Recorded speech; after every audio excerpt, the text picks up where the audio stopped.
in conversation with some fascinating ladies who've changed the game in the world of video, music and gaming. Only on Hungama's Women Game Changers podcast. Hi, welcome to Hungama's celebration of the 50 Game Changers 2024. Over this season, you will get to know women who are chalking their own path and paving the way for the multitudes to follow in the field of entertainment across music, video and gaming. I'm Ronak Roy from Hungama, and it is my pleasure to welcome the game changer Anushree Rota, equity partner at A&M Global as head of media and entertainment practice. Anushree is the winner of Media and Entertainment Lawyer of the Year, APAC 2022. She's been recognized among India's top TMT fintech lawyers, and she's also been Business World's legal 40 under 40 to watch out for. She runs a blog called IPRment Law, which has been ranked as the #1 entertainment blog in India in the field of media and entertainment law. Welcome, Anushree, and thank you for all that you have accomplished as in media and entertainment on the legal front, which is fantastic as a woman changing the rules in both law and entertainment. Thank you so much, Ronak, for that introduction, and thank you for having me on this platform. No, I think it's we who should be thanking you for taking the time to share the knowledge, shorten the learning curve. And I'm going to jump right into it by getting you to tell us a little bit about your journey, getting in, getting accepted, and now getting ahead. Thank you so much. I appreciate it. So, Ronak, my journey in the media entertainment law has actually been incredibly rewarding, though it wasn't without its challenges, I must say. I am a first-generation lawyer, and I would say my struggles are common to what most first-generation lawyers face. However, I've always believed that if you focus on your craft and consistently deliver quality, then merit will always shine through. So I actually grew up in the city of Pune and moved to Mumbai after my graduation in 2010. I was placed through the campus placements in one of the prestigious law firms in Mumbai, which excelled in media entertainment laws. That is where I started to get my on-ground experience. And in 2018, I joined A&M Global to head its media entertainment practice. This was actually an extremely challenging and new territory for me, as I had to start from ground zero, never having done business development, let alone build a practice. Also, I was in Dubai that time, and the task was to set up a practice in Mumbai. So it all started from there in terms of my entrepreneurial journey. And it's been over 6 years that I've been in this firm, and with God's grace and with having the right team, I've been blessed with an amazing team, and we've managed to build something concrete. So it's been an incredible journey so far. That's fantastic. Tell me, Anushree, as somebody who's not from the field, who's not from the field of law and not from the field of entertainment, what inspired you to pursue media and IPR as the field that you want to excel in? And what are the inherent traits in you think that made those stories more compelling for you to either defend or lend your voice to? Sure. So this actually started from my law school days. So there's one common trait in most lawyers: they are not good at maths. That is something which you'll find common in most of the lawyers, and that kind of leaves you with certain options. And law seemed to be a very promising option from that perspective. Intellectual property rights is something which I was really drawn towards during my law school days, and especially copyright. Right, it's not as black and white as with respect to other laws. You have to really think and interpret the provisions. There's more to it than just the mere text of the law. So that really drew my attention. Plus, when I graduated in 2010, there was this copyright amendment bill which was introduced in the parliament, and that was thanks to Javed Saab. It was ultimately passed in 2012, and I got to be a part of being involved in those discussions and see that legislative change and amendment come, which is, once in a lifetime opportunity. It changed the entire landscape of the music industry, especially for the artists and the music sector. And it was great to be a part of that.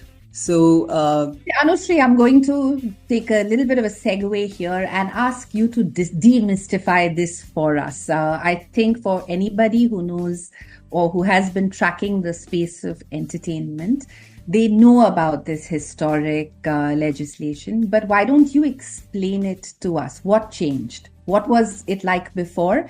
And what does it mean today for artists and musicians, composers? Sure. So prior to 2010, what was happening, there was a lot of dispute which was happening between composers, lyricists on one hand and the music labels on the other.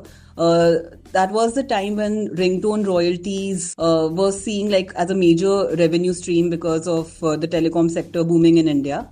And the benefit of that was not really passing on to all involved in creation of the music. So what happened with the 2010 amendment, and that was like one of the main reasons behind its introduction. Once the act came into place, it has introduced a right to receive royalties, which is non-assignable and non-waivable by the lyricists and the composers. So today, for every music that is created and which is utilized and exploited, there's a certain portion which goes to the authors as a royalty, and which of course there are copyright societies like IPRS involved in that, through which the royalties are paid. So this was while these things were contractually determined earlier, but it got the stamp of the statute in 2012, and that's why it's been like a historical change. There are still implementation issues. I would say that it's not that the industry has seen the full utilization of the amendment. It's been almost 12 years now, and there are still various high court matters going on. There are various disputes still happening between users on one hand and labels and IPRS and authors on the other. And certain things will have to reach and be determined by the Supreme Court, but it's a step in the right direction, I would say. It's definitely a step in the right direction, especially for the creators of this incredible body of work that they have. Absolutely. Tell me, we're now at another very interesting junction in the concept of IP and rights with the advent of AI. How does that factor in? I know that there have been some very interesting rulings that have been made in favor of the artists. Now, some of in terms of, voices and faces. Right. So this is again an evolving area. See, what is happening is, of course, with every technological change, there would be a teething period in which things are getting tested, right? So right now, from what I see, in India, of course, we recently had the Arijit Singh judgment by the Bombay High Court, where injunction was granted against certain deepfake technology platforms which were using his voice without authorization. And that's like a massive win, especially for the artists and from a personality and celebrity rights perspective. But what is happening globally also, right? We have almost 30 cases in the US against the generative AI platforms, right, where the main argument is that they are using data for training their platforms without authorization, and that amounts to copyright infringement. So as and when these cases get decided, I think it will set the jurisprudence for this field. And eventually, in my view, Ronak, I think it's important for there to be more legislative clarity. I think Indian government has right now taken a stance that the existing laws are sufficient. But we have jurisdictions like US, like European Union, which have come out with specific laws for regulating AI. And with time and growing complexities, I think that would be the need of the hour to tackle situations around authorship, ownership, what usage is permitted, what usage would fall under the fair dealing exceptions, as we call it. In US, it's called fair use. In India, we have it under the fair dealing provisions, where certain kind of usages are considered to be, permissible. Like when you use it for your personal private use, when you use it for certain non-commercial usages, there are certain exceptions which are there. So all of this will have to be eventually tested in the courts unless there is a proper legislation which comes into play. Yeah, I think, especially now, I think you're right. This is nascent, and every day is a brand new day, because every day you're seeing, interestingly, what the possibilities are and what the implications of, the legacy content is in terms of creation of new content using technology. Absolutely. Okay.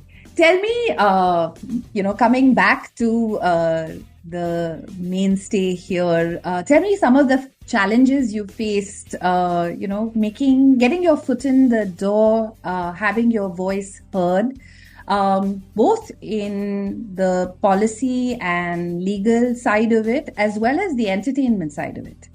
See, as far as challenges are concerned, I would say, I've been blessed to have good mentors throughout in my career, and the challenges were routine in the sense of what one would have to do to excel in any field. I for one wouldn't say that it was gender oriented, though what I see in our profession, and I must say that we don't have too many judges or too many arguing counsels who are women, and there's really a need for more women in leadership roles or in key management roles in our industry. That is something which I feel is lacking in our sector, and it would be great if we can have more women come up with such roles. I can imagine that, and so tell me, how did you earn your chops? And did it take longer to prove yourself, or do you believe that you are more prepared than the average or the next person, because you have the distinction of being a woman in this space, in this overlay of legal and entertainment? So, Ronak, again, like I said, it's for me, it's been more of a merit-oriented approach, which has always worked for me, and I have been fortunate that way. While of course, regular challenges are there, and which we as women or in the profession, everybody tends to face that. But ultimately, merit speaks for itself. And even in our organization, that is something which we have inbuilt within us, to always keep our focus on merit versus it being on any other factor. And I really, very reassuring to hear. And you mentioned that you had some great mentors, and as a shout out to the allies, we'd love to hear something about your mentors and how they helped you get your foot up the ladder. Sure. So in my first organization, my reporting partner was a lady, and she was an inspiration, and I've learned a lot from her. And in my current organization, my managing partner, who's Nidhish, even he's been extremely supportive, extremely encouraging, and a huge part of where I am today. So like I said, it's in your life, if you meet the right people, the right team, then you can build something good and concrete and achieve your dreams. Yeah, that's actually very true.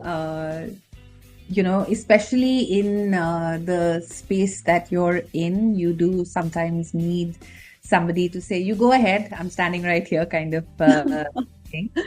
Tell me, Anushree, you achieved an incredible amount, and not just from a gender lens, just as a young professional in the field.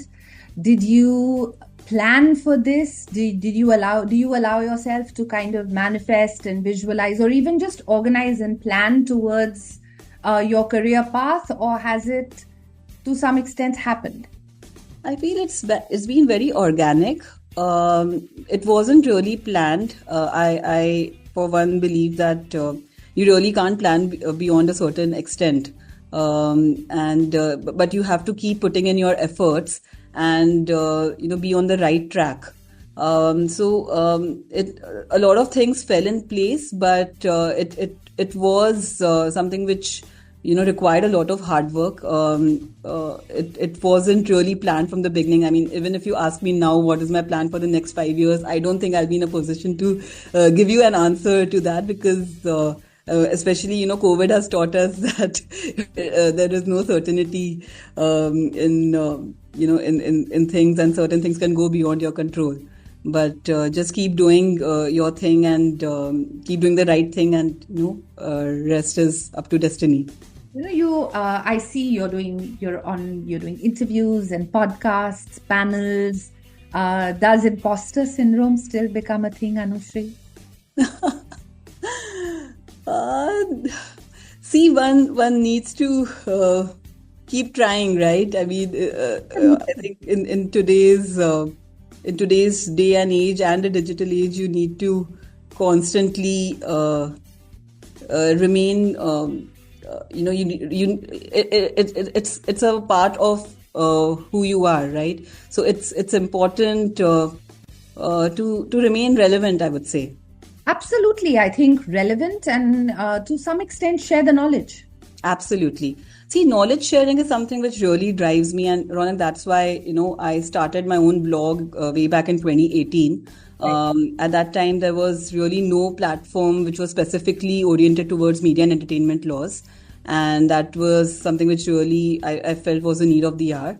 It was also intended to bring the entire media industry together, to have one platform which they can refer to, at least for the legal updates. Right. And we have been, like, even now consistently trying to keep up the work on that front. The blog IPR Meant Law. We have weekly updates in terms of whatever has transpired in the industry, in terms of any case laws, any policy updates. And it's helped a lot of students, a lot of industry professionals. So that is something which constantly drives me. Recently, we started our podcast called as A&M Think Pod, again with the same initiative to share knowledge. It's also about innovating and trying to do the right thing. That's it's terrific to see yourself putting yourself out there, because one of the things that I think women tend to do is they do their job, but when it comes to networking or these additional aspects of their profession, sometimes they put that on the back burner because they think it's not required. They think it's time away from, it's extra and it's time away from the home. Sometimes it's just because they are not necessarily as comfortable putting themselves out there.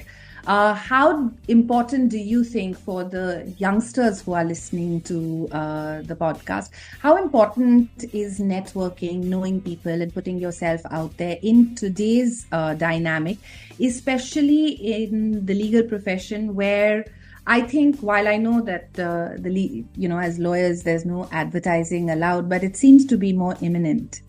So in that scenario, what advice would you give young women who are starting their careers right now from a networking and putting yourself out there point of view? See, networking is important in all sectors, not just for any specific sector.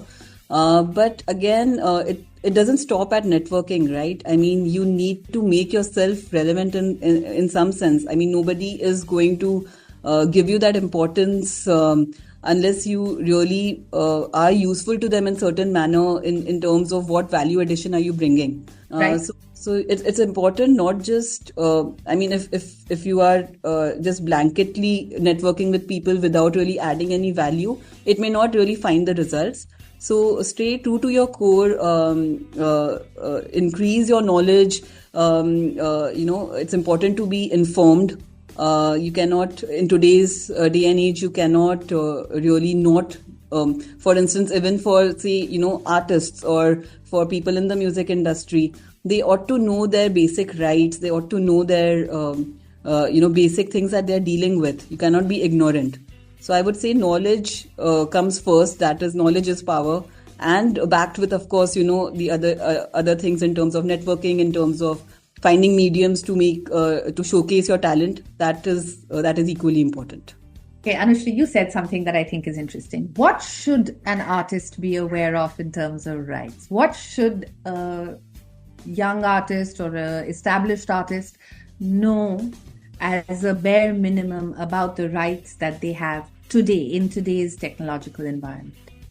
See, for one, of course, whenever any artist is signing any deal, and it could be any kind of deal, right? It could be with a label, it could be with somebody they are rendering services for. You can't be blindly signing an agreement. You need to know what you're signing. We keep getting queries where, for instance, somebody has signed an exclusive deal for 5 years without knowing its repercussions, and then they want to exit out of the arrangement.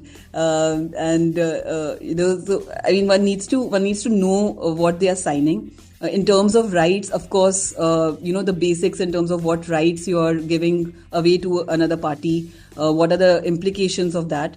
And where you're not self-aware, definitely having the right legal representation is important, because as artists, they would not be expected to know the technicalities of it.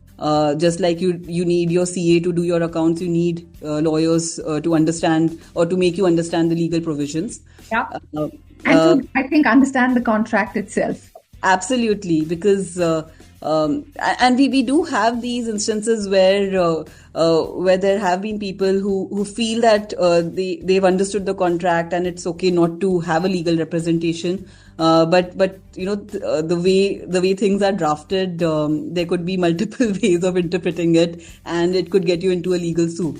So your termination, your exit clauses, these are like extremely important. What are you indemnifying the other party for?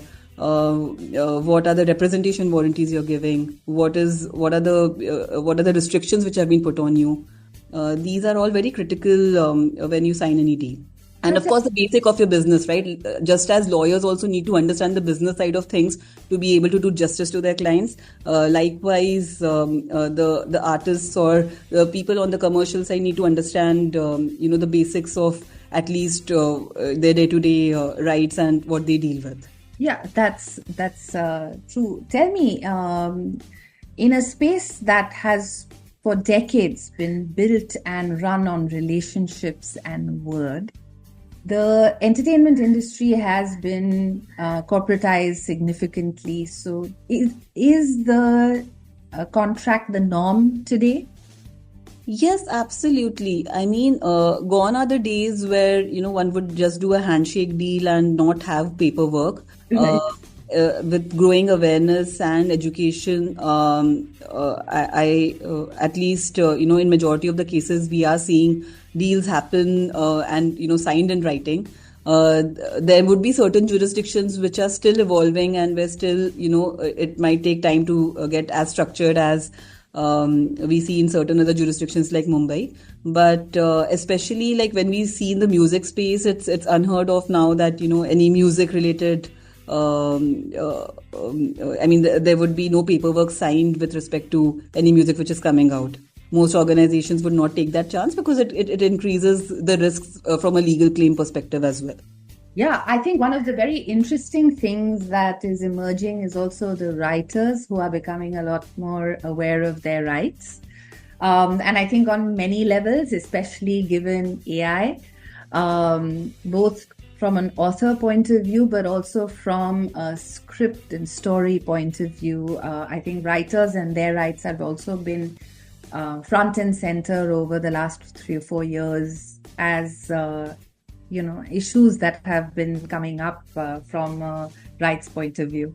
Yeah, absolutely. I mean, so you mean with respect to songwriters, or you're referring to general? Actually, I think, right now you have a lot of AI that's being trained on the styles and words of well-known singers, songwriters, as well Right. So even in the even in US, everybody knows of that entire strike which happened with respect to the WGA, right? I mean, with respect to writers demanding that AI roles should be limited, or certain conditions have now been imposed in terms of producers using AI in relation to scripts, because it should not be replacing human beings. That's the ultimate. How practical is that, or what kind of longevity can we see for these laws? Because on the one hand, it's also democratizing the area of filmmaking and shows and media, and on the other hand, it is in a very, very real sense jeopardizing the creative roles that exist. See, Ronak, in my view, AI is here to stay. The way we saw the entire digital disruption happening Right. when we had Google and search engines like that come into existence, right? This is going to be the next Google, I would say. I mean, it's here to stay, and it will have to be seen in terms of. I personally believe that it's not going to be replacing. Like all kind of jobs, but there would be certain sectors which will be affected more than the others. Yeah. One will need to be prepared in terms of, and of course, that is where even legislations would be important in kind of setting up as to what are the do's and don'ts, what restrictions should be there, especially in a country like India where, it's important for employment to be there in terms of the population. We'll have to see how these things evolve. Anushree, when ChatGPT first launched, of course, everybody very excitedly logged on and got ChatGPT to write this and write that. And as somebody who started her career as a writer in print, my then 17 or 16-year-old daughter turned around, looked at me and said, "You're lucky you transitioned, because yours is the first job that's been replaced."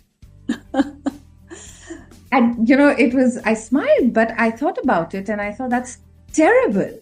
This is going to happen, and I honestly, there have been instances in which we've had some, I won't take any names, but we've had some clients say that, if a certain kind of document, they've said that, okay, I can get this generated on ChatGPT. And luckily for us, as far as the legal sector is concerned, we still require that interpretation and a lot from the human intelligence perspective here, where it's not possible to be replaced. But having said that, I think that is where originality helps, right? I mean, ultimately, artificial intelligence can give a certain output, but you will still need your human mind for original creations. Absolutely. I think original creations, I think creativity, because that really is a game changer, because it can't be regurgitated, and I think also critical thinking. Absolutely. Okay. So, Anushree, tell us some of the incidents that were exciting, that were exhausting, but kind of made the struggle worth it, the long hours that you evidently put in, and also the moments that felt like maybe it's not worth it, and I'll just do the 9 to 5. So, Ronak, I've been through and through into a law firm culture. I've never really been in any in-house position in any corporate. And a law firm life is much different in that sense, because you are constantly, you're on the service side, right? So you're constantly on the move, and it's of course it's very demanding and challenging at the same time. But I really love the field I work in, and my motto has always been that till the time you're learning, and till the time you have that learning curve, one really doesn't get bored. There's no question of getting or that monotony or any of those issues coming in if you're really enjoying what you're doing. In terms of I'd like to cite like one of the great learning experiences which was for me. So during COVID, we had this first statutory licensing matter which had happened before IPAB by the radio sector. And this was the first time that we had practically the entire music fraternity come online every day for almost 2 months and argue the matter from the biggest of the biggest councils. Everybody was sitting at their home and arguing the matter. That was some experience, and this was a landmark decision in terms of the first ever statutory licensing case where radio industry had filed for a statutory license against music labels. And it was such a great learning experience to have witnessed that and be a part of that. So that is one matter I'll never forget. It's been a game changer for all things creative in a lot of ways. Absolutely. So yeah, and of course, it would not be correct to say that there are no lows. Every journey has its own highs and lows, right? So failures are equally important, I would say, and that's when you learn from them. So I for one believe that without mistakes, without failures, the learning may not be as good if you just keep succeeding. So I feel we've also witnessed that, and be it a matter which we may have lost, or be it in terms of something going wrong, it's always been a learning curve for me, and it continues to be so till date.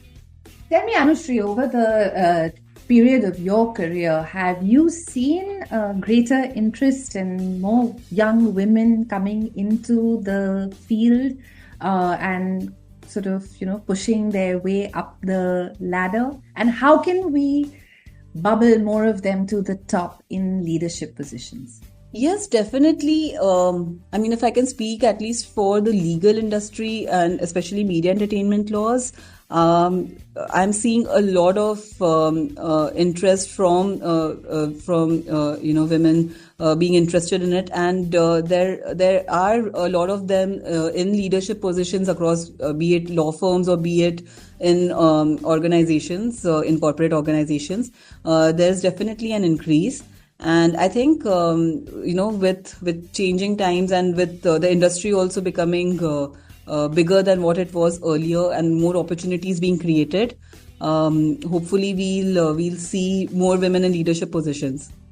And like I said earlier, I hope that also happens in the judiciary and the arguing council front, because that is somewhere where it is still lacking, and I hope that changes. Yes, your lips to God's ears. Anushri, I'd like you to also nominate 2 women that you think are doing fantastic things in the world of entertainment. It could be on the legal side, it could be on the entertainment side, it could be in the back offices, executives, anything in the space of entertainment across film, across music, across gaming. And we put these women on the long list so that we can have them judged by our jury for the next year. But I think as we are celebrated, we should amplify others. So I'd love to hear your, recommendations for women that we can nominate for 2025.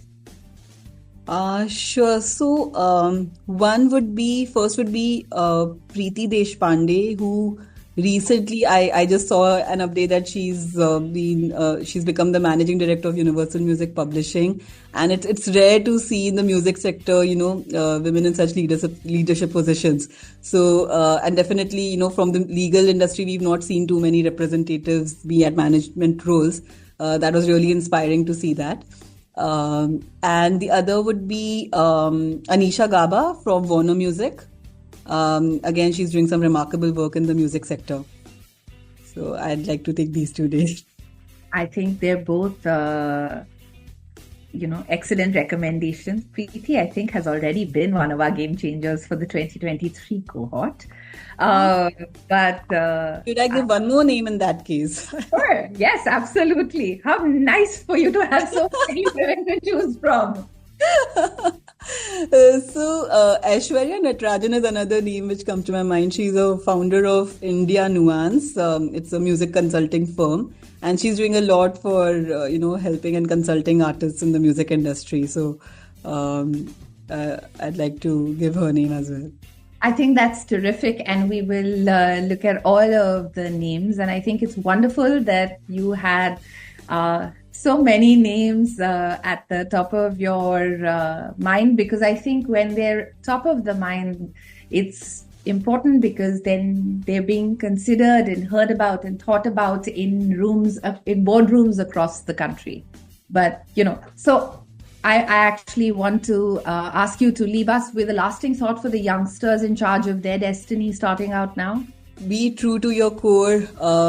Like I said, it's important to always give in your best in whatever you do. I would say that don't make gender a category or a disadvantage for yourself.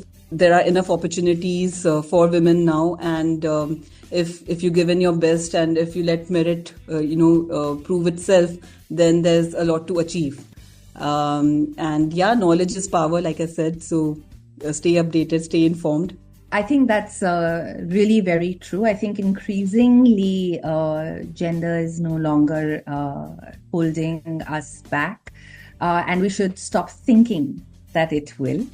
I have to say that the most striking thing about Anushree is the fact to her, knowledge is paramount, and she's determined to make the knowing the norm. That's been very interesting to find out about you, Anushree. Thank you, Rana. Okay. Anushree, thank you for joining us today. It was lovely chatting with you and learning from you. Congratulations, and we look forward to the many mountains you will still climb. Thank you so much. It was really, a pleasure being here and having this discussion with you. And yeah, looking forward to many more. Yes. All right. Thanks, guys. This is Ronak from Hungama. Thank you for tuning in, and stay with us as we meet more women in entertainment who aren't just playing the game, they are changing it. In conversation with some fascinating ladies who've changed the game in the world of video, music, and gaming. Only on Hungama's Women Game Changers podcast.